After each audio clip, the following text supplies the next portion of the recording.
یہ بھی ہے. ہمارے پاس ایک طالبہ آئی، وہ ڈبل ایم اے تھی، ایم اے جغرافی، ایم اے کیلیگرافی، اور کہنے لگی جی کہ میں نے قرآن پاک یاد کرنا ہے. تو جو جامعہ کی پرنسپل تھیں انہوں نے اس کو مشورہ دیا، بھائی حفظ تو چھوٹی عمر کی بچیاں کرتی ہیں، آپ ان کے درمیان بیٹھیں گی بھی تو آپ کو عجیب فیل ہوگا کہ وہ 6-7 سال کی بچی ہیں اور آپ ڈبل ایم اے پاس ہو، بڑی عمر کی ہو. تو بہتر یہ ہے کہ اب آپ نا علم پڑھ لو، بخاری شریف والا کورس کر لو. اس نے کہا جی مجھے حفظ کا شوق ہے، میرا دل چاہتا ہے پہلے میں حافظہ بنوں پھر اس کے بعد میں عالمہ بھی بن جاؤں گی. ان کا ٹھیک ہے. چنانچہ اس بچی کو حفظ کی کلاس میں بٹھا دیا گیا. 7 مہینے کے بعد مجھے پرنسپل کی طرف سے اطلاع ملی جی کہ وہ بچی کا قرآن پاک مکمل ہو گیا.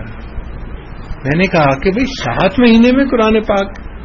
تو ایسے دل میں خیال گزرا کہ ایسا تو نہیں کہ یہ بڑی عمر کی لڑکی تھی تو معلمہ کی اس سے دوستی ہو گئی ہو اور معلمہ اس کو بس سبق دے کے آگے چلاتی رہی ہو، پیچھے منزل کی طرف دھیان ہی نہ دیا ہو. تو میں نے پرنسپل سے پوچھا کہ بھئی اس کی منزل کچی ہے یا پکی ہے؟ اس نے کہا جی میں طالبہ کو بھیج دیتی ہوں، آپ خود اس سے سن لیں. چنانچہ ہم نے اس طالبہ کو بلایا اور پردے کے پیچھے وہ بیٹھ گئی.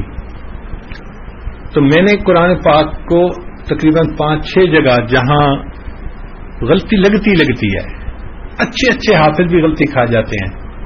ہمارے ہاں مشہور ہے سورہ جاسیہ دن پڑھنے تھے راتی نہ آسیہ، اس میں حفاظ کو غلطی لگتی ہے، متشابہ لگتے ہیں. تو میں نے اس سے 5-6 جگہوں سے سنا، اس بچی نے بالکل صحیح قرآن پاک سنا دیا. تو خوشی ہوئی کہ اس بچی نے 7 مہینے میں قرآن مجید کو یاد مکمل کر لیا.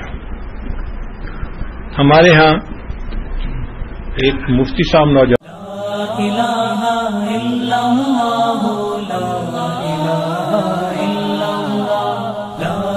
لا